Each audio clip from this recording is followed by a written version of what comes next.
bosan.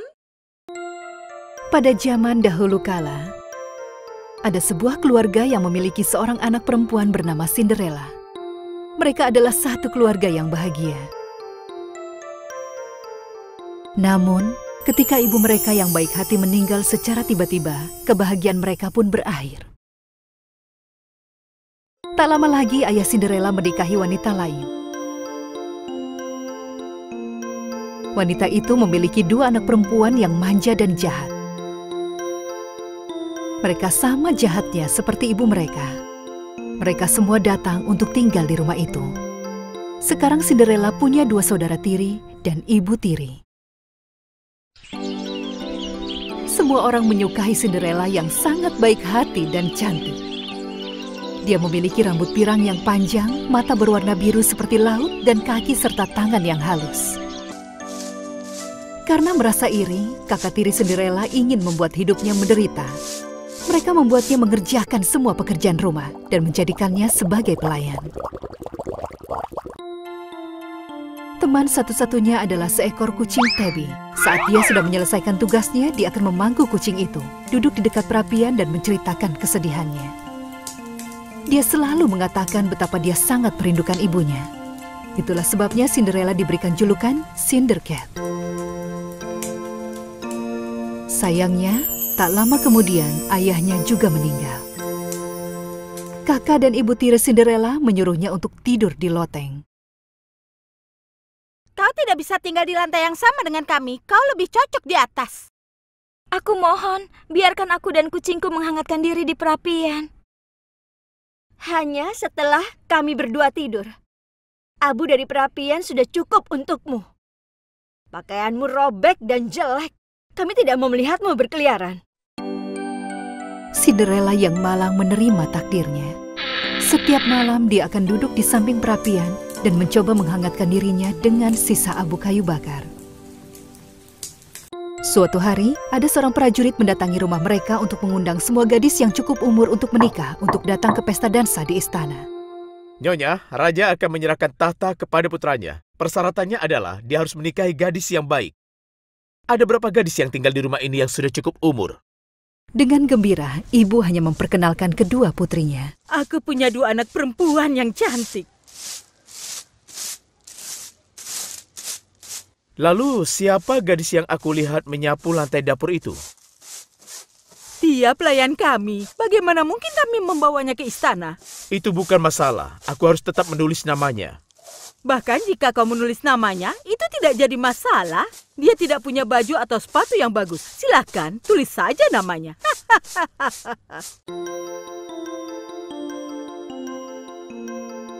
Cinderella memohon kepada ibu tirinya. Aku mohon, berikan aku salah satu gaun kakakku, agar aku bisa pergi juga.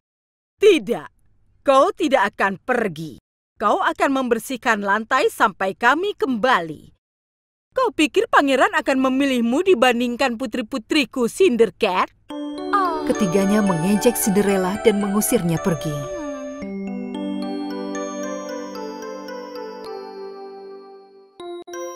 Akhirnya, pesta dansa pun tiba.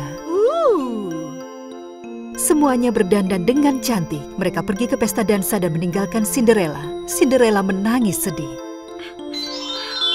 Tepat di saat itu, seorang peri yang bersinar muncul di hadapan Cinderella.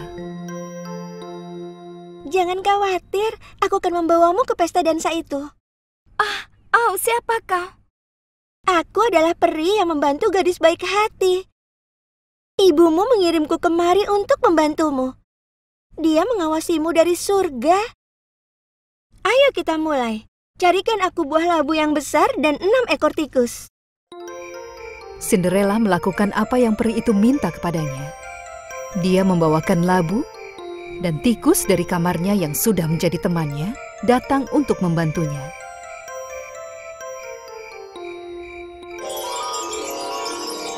Dengan tongkat di tangannya, peri merubah labu itu menjadi sebuah kereta yang sangat indah.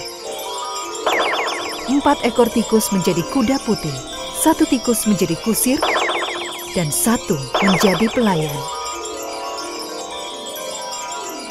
Akhirnya, giliran Cinderella. Peri menyentuh kepalanya dengan tongkatnya dan merubahnya menjadi seorang putri yang cantik. Ingat, jangan sampai lewat tengah malam. Mantranya akan hilang setelah jam 12 malam. Kau harus pergi sebelum pukul 12. Semoga berhasil. Cinderella naik ke dalam kereta dan langsung pergi ke istana. Begitu dia memasuki ruang dansa, semuanya menatapnya dan menahan napas mereka. Mereka ingin tahu siapa dia. Dia pasti putri dari negara lain. Mereka bertanya-tanya, siapa lagi yang datang dengan kereta indah dan perhiasan yang mewah?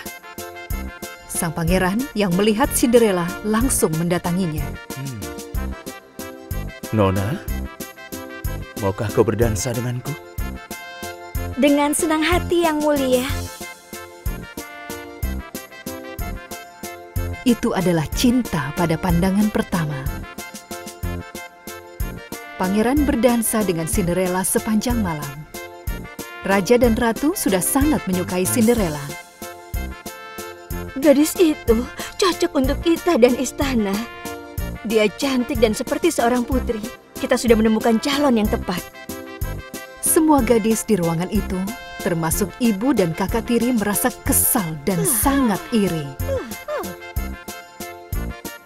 Kau dari mana? Kau tinggal di mana? Siapa namamu? Waktu berlalu dengan sangat cepat.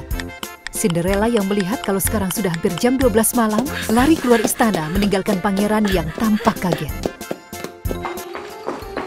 Saat dia menuruni tangga istana dengan tergesa-gesa, dia kehilangan salah satu sepatu kacanya. Tapi karena dia terburu-buru, dia meninggalkannya. Dia naik kereta dan pulang. Tepat di tengah malam, semuanya kembali seperti semula. Pangeran yang mengejar Cinderella sangat terkejut. Dia tidak bisa mengejarnya, tapi dia menemukan sepatu kacanya di tangga.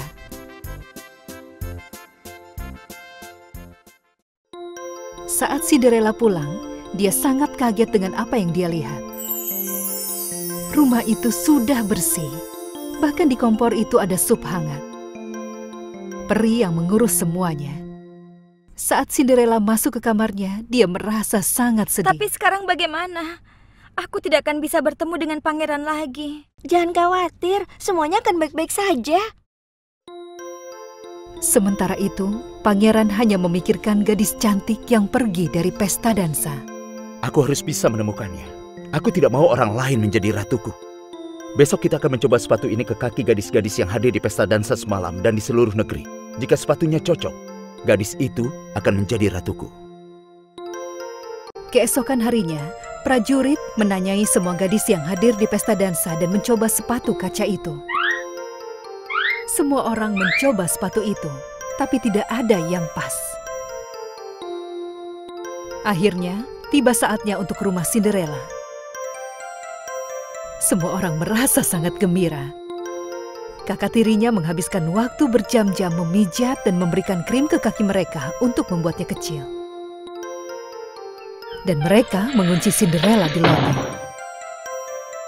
Tapi sepatunya tidak muat di kaki kakak-kakaknya.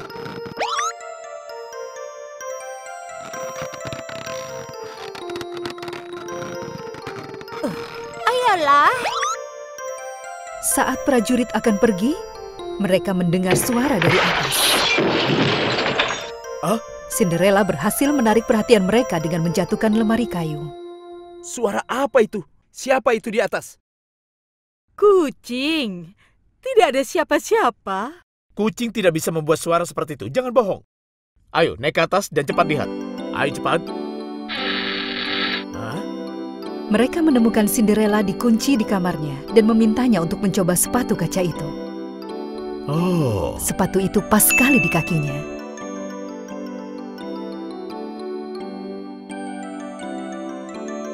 Cinderella menunjukkan pasangannya.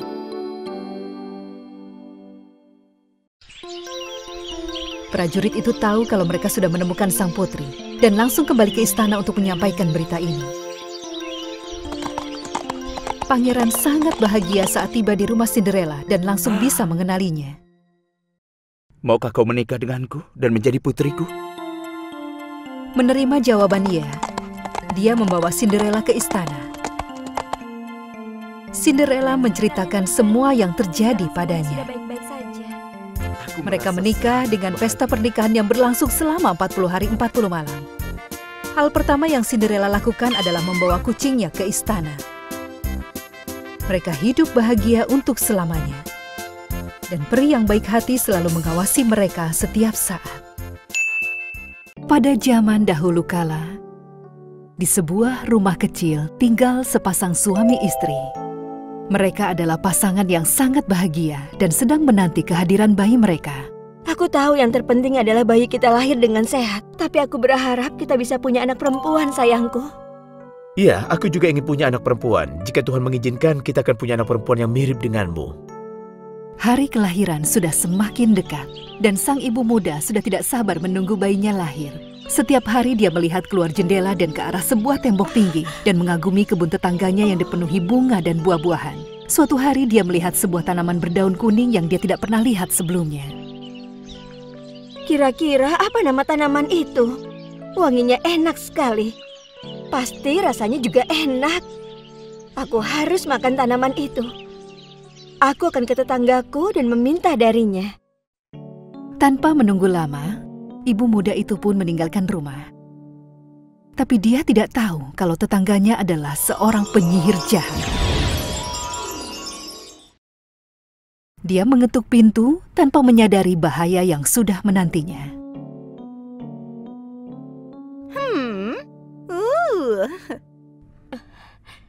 Halo tetangga, tanaman kuning di kebunmu memiliki aroma yang sangat luar biasa. Aku sedang hamil dan aku ingin sekali mencobanya. Apakah tanaman itu dimakan? Tentu saja, aku bisa memberikan sedikit untukmu. Rasanya enak dan sangat baik untuk tubuh manusia. Kalau begitu, itu juga akan sangat baik untuk bayiku. Tentu saja tetangga yang baik, terutama untuk ibu hamil. Tapi ingat, karena ini sangat berharga, kau hanya boleh ambil satu.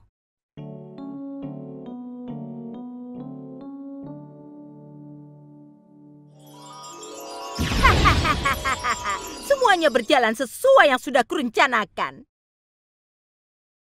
Wanita itu langsung menghabiskan tanaman yang dia ambil sesampainya di rumah. Tapi dia mau makan lagi. Ambilkan lagi untukku. Kalau aku tidak makan itu, aku tidak bisa melahirkan bayi ini. Oh. Jangan khawatir. Aku akan melakukan apapun untuk membawakan tanaman kuning itu untukmu. Saat malam tiba dan keadaan sudah gelap, suami yang tidak berdaya itu memanjat melompati tembok tinggi dan mengambil tanaman yang istrinya inginkan. Hal ini terus berlanjut untuk beberapa saat. Setiap malam, pria muda itu diam-diam memasuki kebun itu. Tapi dia merasa tidak nyaman memasuki kebun tetangganya tanpa izin. Penyihir jahat itu sengaja menanam tanaman itu untuk menjebak mereka. Dia tahu bahwa tetangganya sedang hamil, dan dia pasti akan tergiur dengan aromanya. Sudah lama dia mengincar bayi itu. Bagaimanapun caranya, dia akan mengambil bayi itu. Suatu malam, saat si pria memasuki kebunnya lagi, penyihirnya menangkap basah dia. Saat ini si penyihir menunjukkan wujud aslinya. Dia sangat jelek dan tampak sangat menyeramkan. Pria malang itu sangat ketakutan. Aku mohon maafkan aku. Istriku sedang hamil dan dia tidak bisa berhenti makan tanaman ini. Aku terpaksa melakukan ini karena kau bilang dia hanya boleh ambil satu buah. Aku tahu ini salah. Tapi jika dia tidak makan ini, aku takut istriku bisa mati. Aku berada dalam situasi yang sangat sulit. Aku terima permintaan maafmu, tapi dengan satu syarat. Saat bayi itu lahir, serahkan padaku atau aku akan menghancurkan kalian. Pria itu harus menerima persyaratan itu. Saat waktunya tiba, seorang bayi perempuan yang cantik lahir. Penyihir itu langsung pergi ke rumah mereka. Namanya adalah Rapunzel. Kau boleh merawatnya sampai dia berumur 1 tahun. Tepat 1 tahun aku akan kembali dan mengambilnya darimu. Pasangan yang tidak berada itu pun setuju.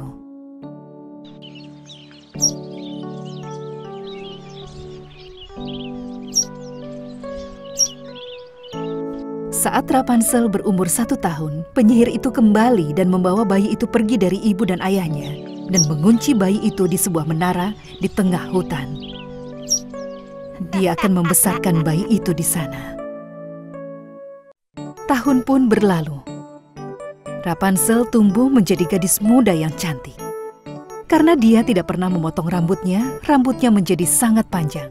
Rambutnya berwarna pirang keemasan. Dia memiliki mata berwarna hijau. Setiap kali penyihir itu ingin naik ke atas menara, dia akan memanggilnya. Sayangku gadis berambut emas, aku datang. Turunkan rambutmu. Rapunzel akan menurunkan rambut berkepang panjangnya dan penyihir itu akan memanjat ke dalam menara menggunakan rambutnya. Dia memiliki suara yang indah. Dia bernyanyi sepanjang hari sampai malam.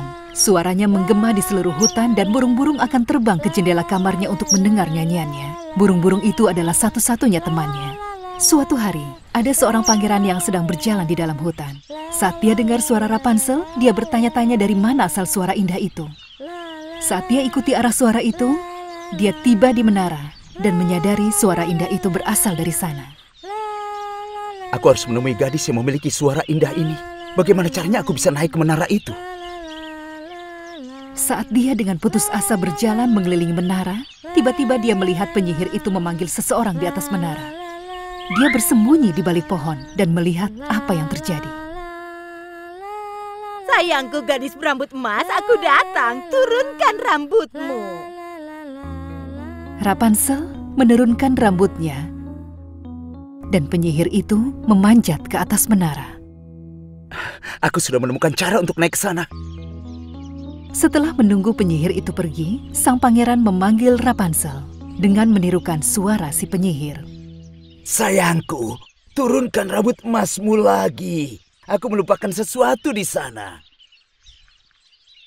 Aku akan segera menurunkannya, Ibu. Dengan satu gerakan, dia menurunkan rambutnya lagi. Sang pangeran memanjat menara itu menggunakan rambutnya dan bertemu dengan Rapunzel. Ini pertama kalinya dalam hidup gadis cantik itu melihat orang lain. Ah, siapa kau? Kenapa kau ada di sini? Di mana ibuku? Kau tidak perlu merasa takut. Aku adalah pangeran negara ini. Suara indahmu itulah yang sudah membawaku kemari. Untuk bisa naik kemari, aku harus menirukan suara ibumu. Awalnya Rapunzel merasa ketakutan, tapi dia mulai menyadari kalau pangeran itu bukan orang jahat. Sang pangeran sudah terpikat dengan kecantikannya. Hari dan bulan berlalu. Pangeran itu datang ke menara itu setiap hari. Saat mereka menghabiskan waktu bersama, mereka tidak sadar betapa cepatnya waktu berlalu. Kemudian, dia melamar Rapunzel. Rapunzel, aku ingin menghabiskan sisa hidupku bersamamu. Maukah kau menikah denganku? Tentu saja aku mau menikah denganmu. Sekarang aku harus kembali ke istana. Aku akan mencari solusi untuk mengeluarkanmu dari sini secepatnya. Rapunzel sangat bahagia. Akhirnya dia bisa melihat dunia luar begitu dia menikah dengan pangeran. Dia sudah bosan hidup sendirian di menara ini selama bertahun-tahun. Dia memegang rambut Rapunzel dan menuruni menara. Sayangnya si penyihir juga ada di sana dan melihat sang pangeran. Dia langsung mengerti apa yang sudah terjadi. Dia dipenuhi rasa marah. Saat Rapunzel menarik rambutnya kembali, penyihir langsung menariknya dan dia memanjat naik. Dia merasa sangat kesal dan marah. Apa yang terjadi? Siapa tadi yang baru pergi? Aku menyembunyikanmu di sini untuk melindungimu dari orang jahat, tapi kau bicara dengan orang asing dan berteman dengan mereka. Dia adalah pangeran negara ini. Dia memintaku untuk menikah dengannya dan aku menerimanya. Aku sangat bahagia, Ibu. Aku sudah menunggumu untuk memberitahukan berita ini padamu. Apa? Omong kosong apa ini? Akan kutunjukkan kepadamu. Penyihir itu sangat marah. Dengan sebuah gunting, dia memotong rambut panjang Rapunzel sependek mungkin. Dan dengan sihirnya, dia mengirimnya pergi jauh keluar dari negara itu. Saat pangeran datang ke menara keesokan harinya, dia tidak tahu penyihir itu yang akan menunggunya di menara. Hai Rapunzel, aku datang. Turunkan rambutmu, aku mohon. Penyihir menurunkan rambut Rapunzel yang telah dia potong. Saat pangeran sampai di jendela menara, penyihir itu sudah ada di sana untuk menyambutnya. Dia sangat takut saat melihatnya.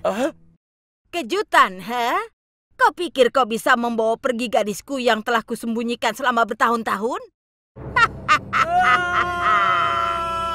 Saat si penyihir melepas rambut itu, pangeran yang ketakutan itu mendapati dirinya berada di bawah. Dia jatuh di atas semak-semak, tapi karena kepalanya terbentur, dia menjadi buta.